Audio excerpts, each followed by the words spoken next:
Hey y'all, welcome back. Today we're checking out what is the most ridiculously British thing ever on Reddit. Whoa, whenever I put my hands like this, it's like whoosh. Shooting with a wide angle lens, still living in this weird Airbnb thing and not having a place of my own. But hey, hello everybody and welcome back to an American Tom Scott, said entirely because of the red shirt in this video. Well, not anymore. My name is Evan Edinger, and you know what? There's a lot of British things in the world. I said that we're British. And today we're going to be talking about some ridiculously British things. Found an Ask UK thread on the old Reddit, and I thought this was quite funny. What is the absolutely most ridiculous British thing ever? I bet there's going to be a lot of tea stuff, talking about the weather, understatements, sarcasm, baked beans on toast, umbrellas. I don't know. Let's see. That no other country could or would do.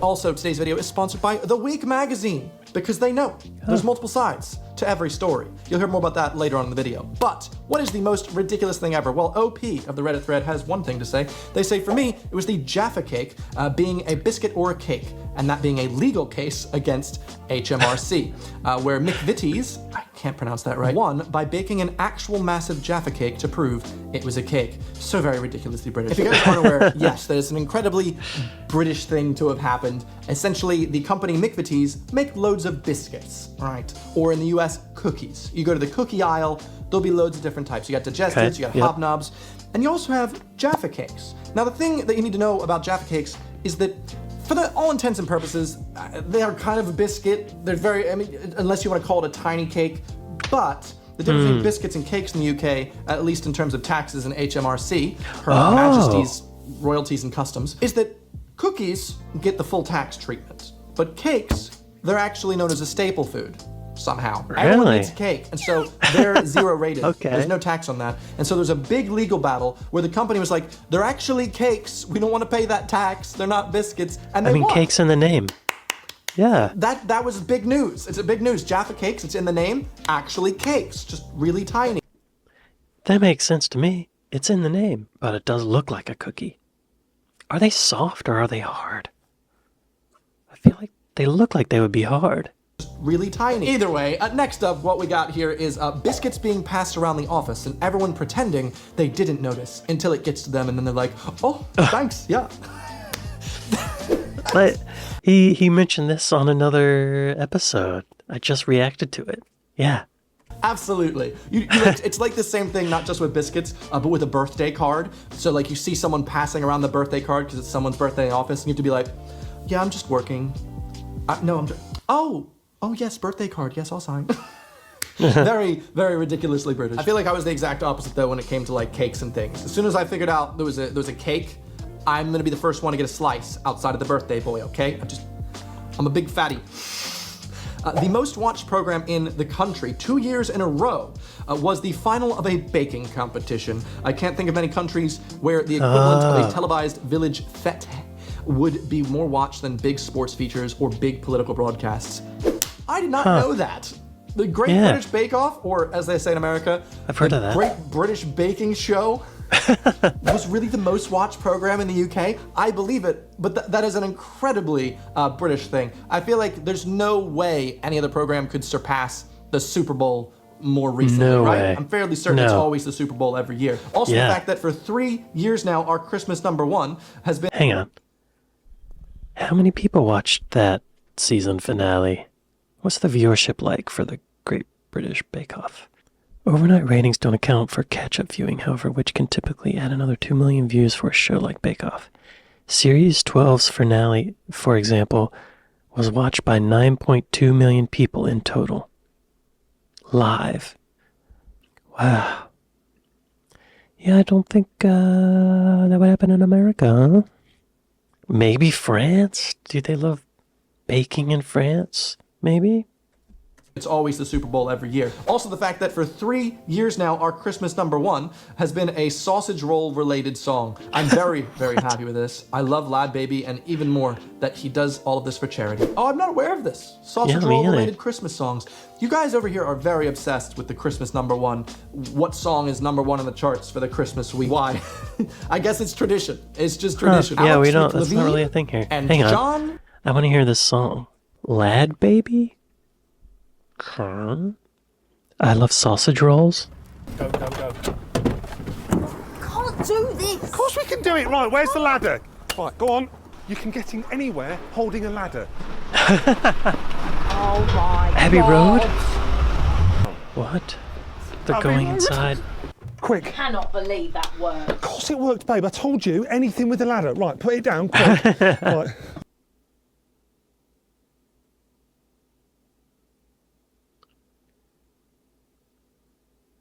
Okay. No. In there in the bakery. Yeah, meat.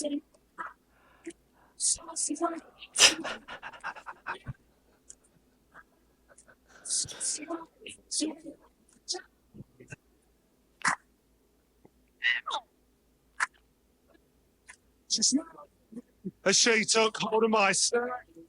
Okay. All right. Wow. That was a funny song. So, I don't know if I can play it on YouTube, but I can describe it for you. It's basically Joan Jett's song, I Love Rock and Roll, but they've changed the lyrics to I Love Sausage Rolls. Great. That's a fun single for Christmas. Family-oriented, and they're giving all the money to charity. That's great. Great. I love that. What song is #1 in the charts for the Christmas week? Why? Yeah, we don't I guess have it's that. tradition. It's just tradition. Alex McLevine and John Smen. I don't know who they are. For those who are too young to remember, there was a terror attack on Glasgow Airport in 2007. McLevine and Smen witnessed what was going on and kicked one of the terrorists very hard in the balls. Yeah. McLevine, in fact, kicked so hard he damaged the tendon in his foot. Wow. Both were subsequently recommended and commended for bravery. Smeaton even got the Queen's Gallantry Medal. Can't think of anything more British or precisely Scottish than kicking someone in the nuts and getting a medal from the Queen for it. Yeah. Honestly, Yeah. never heard of that, but absolutely amazing. I feel like for some reason I could see that happening maybe in Denmark. I don't know, they've eaten their own prime minister or something, haven't they? But wow, What? ridiculous. So he kicked a terrorist in the nuts so hard, hurt his foot, and the Queen went, "Good show, you get yourself a medal." Lovely. And Yes.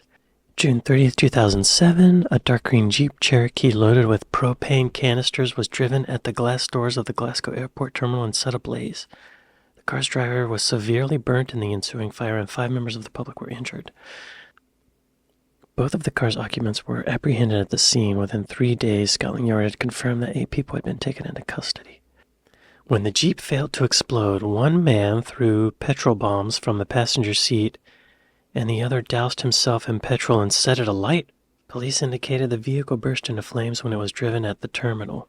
An eyewitness noted that a man got out of the car and began to fight with police. Another eyewitness said the man was throwing punches and repeatedly shouting. Another man exited the car and ran into the terminal building while he was on fire and began writhing on the ground before being confronted by an airport employee, John Smeaton, who was awarded the Queen's Gallantry Medal for his heroism. This isn't saying he kicked him in the balls. As the incident unfolded, a number of members of the public rushed to aid police as they responded and to confront the 2 attackers. Michael Kerr chose to run towards the attackers despite already being out of the airport, and with his family and car, he exchanged punches with one of the attackers. Losing several teeth in the melee and breaking his leg, Alex McLevine,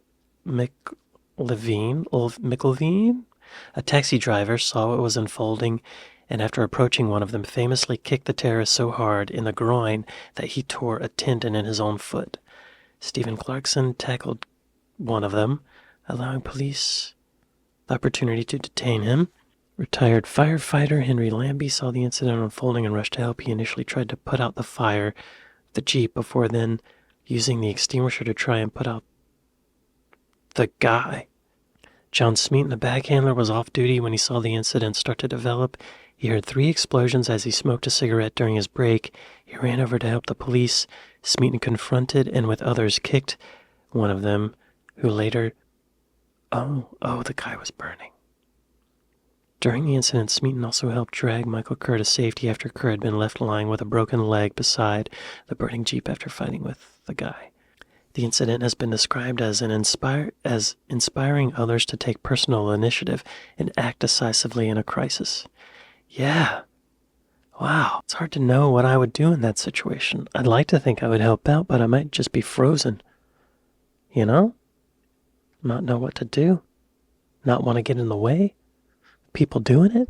So he kicked a terrorist in the nuts so hard, hurt his foot, and the Queen went, "Good show, you get your sentimental." There's more to it than that. Lovely. Yeah. And then, what is up next for the most British thing ever? Ridiculously. It has to be ridiculously British. We've got, what about Watership Down?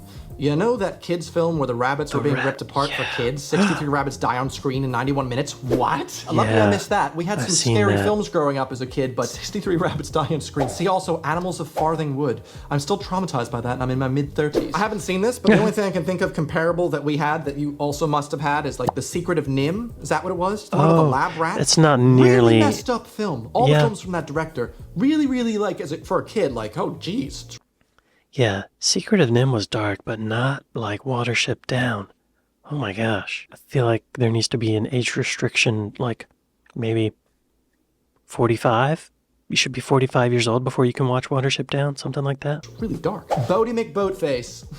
Oh yeah! Was that really a UK thing? Why did I not know this? Bodie McBoatface, what you get when you let the internet decide. Ah yes, when any poll's a goal, as they say. Yeah, never ever let the internet decide any name of anything. Or mostly anything. That's what's gonna happen. I'd do a poll right now about it, but you know, YouTube stopped letting me do that. For those of you that missed out on that important part of internet history, the British government decided to let the internet choose the name for their over £200 million polar research vessel. Their boat. Well, Bodie McBoatface was chosen, and that's the one. But they didn't use it. Very dignified name. Sadly, though, they did rename the ship to the RRS Sir David Attenborough. A nice name, but Bodie McBoatface definitely blows that one out of the water. I just did a video about David Attenborough, or I reacted to a video about David Attenborough. He's a great man. He deserves to have a boat named after him. He also has like a couple dozen species of animals named after him too. So, I mean, he doesn't need a boat named after him. We could have gone Bodie McBoatface. I would have more respect for that boat if it was Bodie McBoatface. That was a good pun, all right? It's about time I made some of those.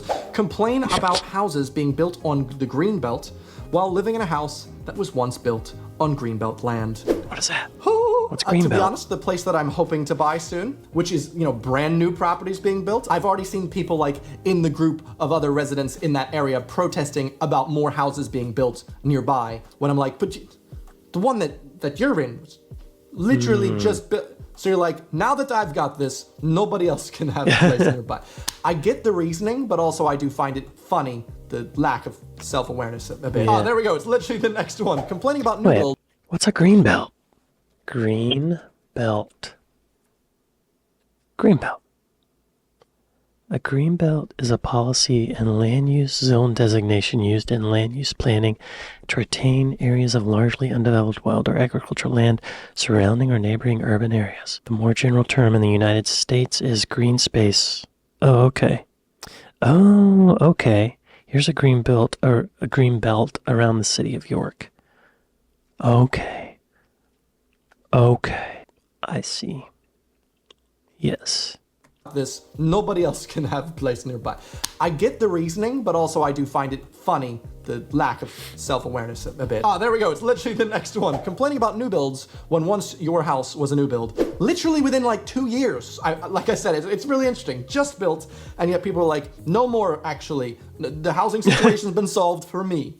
Let's end it. Right. Speaking of, still don't have the place, but as of recording this, valuation happening? Maybe I can get the mortgage? Well, speaking of the most ridiculous... Oh wait, you had an update there. What did it say? Update, it's been delayed again and I'm losing my freaking mind. Oh, damn. I tried to buy a place once and it didn't work out. I'm glad I didn't though, because I'd be stuck there. Well, speaking of the most ridiculously British things, the French people seem to find it hilarious that opening up pubs after lockdown was considered a major priority. That is very British and also frustrating, only because it was like, yeah, sure, funny, culturally, haha. But it really wasn't and shouldn't have been the priority, okay? I feel like most people can agree, especially considering that there were so many things that were still closed down. Like, pubs were wide open, and football stadiums, they're totally good. But the arts, plays, movie theaters, no. Giant football stadiums? Sinners. Ridiculous. Yeah. The second part of the story. I didn't know that. French people seem to find it hilarious that opening up the pubs after lockdown was considered. Oh, French people are laughing that the Brits did this. Yeah. Yeah. It was also kind of weird that you could go to a restaurant, but when you get there, like when you go inside, you have to have your mask on. But once you sit down at your table, you can take your mask off. You're still in the same room with everybody. It's kind of weird. I don't like thinking about the pandemic. It sucked. Let's not do that again. The second part of the story, HMRC then changed the tax law so they can be taxed whether they're a cake or a biscuit. More of the story, the tax man always wins. Thank you so much for following up with that information, because I literally thought they'd won that battle. After all the legal fees, Mick Matisse was like, taxed. It should be. It's cake. And HMRC was like, we'll just rewrite the law. That's fine. Definitely very British there. Cheese rolling. As much as I'd like to say this is the most ridiculously British thing, I feel like if you replace cheese with something else, the US would definitely be all over it. For those who Absolutely. Cheese rolling. My girlfriend literally just introduced me to this concept yesterday, so I'm thankful because now I can talk about this. People will literally nearly break their spines tumbling down I reacted to a video about this. hill to be the first one to get the cheese that's rolling down. Congratulations, Britain. Cheese isn't worth dying for in the UK. Maybe go somewhere else. No offense. Is it worth breaking a tendon, though? Breaking a leg? Dislocating a shoulder? Dislocating a shoulder? Good brie, but not worth your spine breaking into parts and becoming debris. You guys say devils, don't you? Ruins my pun. Nice. Oh, I've got another one. We went to the Food and Drink Festival in Bolton this weekend. Warburton's had rocked up in a van and were giving everyone a free hot crumpet. You could have butter or jam or Marmite. Now that's a company whose marketing department knows its audience. No nonsense. Just have a crumpet on us. I don't think I've ever seen a better received PR stunt. One time I tweeted that I'd never had crumpets. And Warburton's literally sent me like multiple packs of crumpets. I didn't know how I could eat them all. There was literally, I want to say about 80 of them. It's a lot of crumpets. I literally filled up my entire freezer and it was really delicious. Thank you, Warburton's. Good PR. Good British ridiculousness. Yarn bombing. British grannies. Hang on. I still don't understand. Oh, Warburton's had like a food truck and they were giving out free crumpets with butter and jam or Marmite. Okay. Yeah, that's very British. A crumpet truck.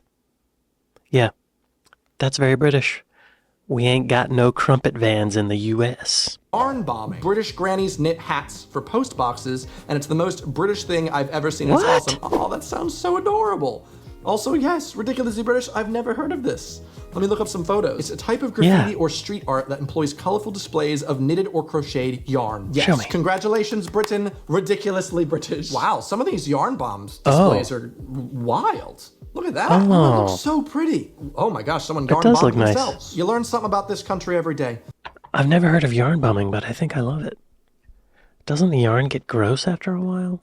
Type of graffiti or street art employs colorful displays of knitted, crocheted yarn or fiber rather than paint or chalk.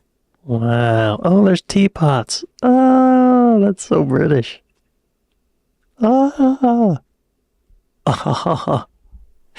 Wow. Wow. Oh my gosh. It must get gross after a while, right? Like, how long do you leave it on there? Like, all the stuff in the air? The dirt, the boulders. What? That's crazy. Whoa, look at that one. Wow. I have a niece that knits, and she's really fast. She's really good at it. And she made me this. It's a little chick. But when you put it in this thing, it looks like an egg yolk. So it is a chick, but it's an egg yolk. You know what I mean? Isn't that cute? She made that, and she's only 8 months old. That's the weird thing. Crazy to watch a child become a person, you know? And they can do stuff like knit. Wow. Anyway, Yarn bombing. I love yarn bombing. Cheering whenever someone drops a glass in a pub. Way! I just can't help it. If you hear I some don't know if glass that's shattering, British. it's a Is it? celebration for everybody. Does that make I don't the know if server that's feel British. less awkward if they've done it? I feel like I'd get embarrassed if I did that, but also be like, everyone's cheering for my failure. Does any other country I don't think that's British. Maybe the Brits do it more often. Does any other country have the likes of Lord Buckethead running in elections? No, that is ridiculously British. Congratulations. Brits being able to queue up in an orderly fashion for taxis after all the pubs close is incredibly fascinating from a For drunk American taxis? perspective. Who queues up for taxis these days? Maybe me. I don't know if you guys have noticed this in the UK, but all the ride-hailing apps are really bad. Uber, it'll just constantly be hanging up. You won't find anyone. I've tried the Bolt. I've tried nothing. The black cabbies are now like, haha, you'll have to come back to us. I'd rather walk. I got the night bus for 2 hours the other day. I just really don't like the experience. It's too overpriced, those black cabs. But hey, at least they could pick you up these days. And at least maybe a night bus will take me to Peckham. Someone walking into you. Yeah, we don't line up for cabs. It's like a free-for-all. You see it in movies a lot where people steal cabs. Cabbies don't care. It doesn't happen that often, but it happens. Someone walking into you or hitting you with their trolley or similar, and yet you're the one to apologize. Every time someone runs into me, I'm like, oh, I'm sorry that I'm in your way. Please let me escape. That was in the other video I But did then about as soon this. as the interaction ends, I always kind of mutter like, even though it was your fault. I don't know if that's more British or American, so. Allow an inbred to just walk free because of his lineage and title. Awkward, considering the news today. The Metropolitan Police went, we'll just drop that. UK monarchy brings in tourism. Genuine question, off topic slightly. Supposedly the reason we have the monarchy still in the UK is because it brings in tourism. Does it? Are people visiting to see the royal? I don't think so. This is a personal opinion. You can visit the palaces and rich people things that they have had, but who's visiting for the monarchy? Actual I just people. don't know What, if can you- that's a you can't really even good argument go in meet this them or year of our anything. Lord. It's just a bit made up, like the monarchy. Morris dancers. I don't know what that means, but I'm Oh, I going know to what that assume is. It's when you go into a Morrison's when they're having a sale, and they It's like, doesn't it happen like in towns in the countryside of England and they put on costumes and they do like these traditional dances? I think that's what it is. Yeah. Morris dancing is a form of English folk dancing. It's based on rhythmic stepping and execution of choreographed figures by a group of dancers in costume. There they are. Yeah. Yeah. Oh. Yeah. Huh? Yeah. Yeah. Yeah. Yeah. Yeah. Yeah. Huh? Oh. Yeah. Yeah. Yeah. Oh. Yeah. We know what that is. That's very British. I don't know of anywhere else where they do that. and they do a little dance. When a fight kicks in on the tube and everyone pretends that they haven't noticed someone getting their head kicked in. Wow. It's rude to pay attention to others on the tube. Pantomimes for Christmas. Absolutely ridiculously British. I remember going to my first pantomime and being so utterly confused. I was like, why are there adults here? This is like a live action Dora the Explorer. Where is he? He's over behind you. But everyone loves it. Everyone loves it. 2 taps. 1 cold, 1 warm. Both raw. yeah, Beans on why? toast. Correct. No one outside the I guess UK that would one. ever attempt to eat that filth. Unless you put cheese on it. That's okay. I used to live with a French lass who was utterly baffled by self-raising flour. The rest of the world just adds baking soda to their flour. Apparently, we're lazy for this. I got really confused because I'd never heard of that before either. So I've accidentally bought self-raising flour and been upset because I'm one of those people that follows a recipe. And if they say add baking soda to flour, I'm going to do that. I want to have it exact. I'm not going to Yeah, get I self-raising wouldn't flour. know. No, I guess that I is pretty wouldn't British, know. except I would assume America has 30 different variations of self-raising flour. Correct me if I'm wrong, Americans. I don't know. Probably have blue flour. I've seen this blue syrup from Cap'n Crunch recently, and I'm going to be very honest, most ridiculously American thing I've ever seen, and I want it. And the most Ocean ridiculously blue. Hang on. Do we have self-rising flour? Okay. I see 2 kinds of self-rising flour. Evan, just 2. Not 30. Captain Crunch blue syrup? Hang on. Yo, Captain Crunch is probably my favorite cereal. Oh my god. What? It's only $3? Blue maple ocean blue maple flavored syrup. I can't imagine it tastes like the ocean. Right? What does it taste like? What's in it? Let's see. Corn syrup, high fructose corn syrup, hexametaphosphate, blue 1, caramel color. Okay. Sounds delicious. Look at it. That is a radiant blue. That should not be in a body. You should not eat this. Holy crap. Are there reviews? Show me a review. 3 out of 5 stars. This is the only syrup my kids will eat, and I always buy it. But now the price of one is $17? To the idiot who wrote that it is filled with sugar, my response is, it is syrup. Of course it is filled with sugar. Try looking at the bottle of any syrup. Yeah, it tastes just like any other syrup, but we love the fun, festive color. And the cancer it causes. Most ridiculously American thing I've ever seen, and I want to. And the most ridiculously British thing you probably could do is subscribe to a British American on YouTube. It's my channel. Or watch another one of my fun Reddit videos. They're pretty good. Thanks so much for stopping on by during my tumultuous time of my life. I hope you have a really nice rest of your week, and I'll talk to you probably next week. All right, Evan. Oh, Goodbye. goodbye. Hope things are better for you now, Evan. Yeah, some of these were really British. A couple of them weren't really. Free crumpets, yes. Yarn bombing, yes. Y'all be sure to go to Evan Ettinger's page and give him a like and subscribe and all that good stuff. He puts out videos that are good.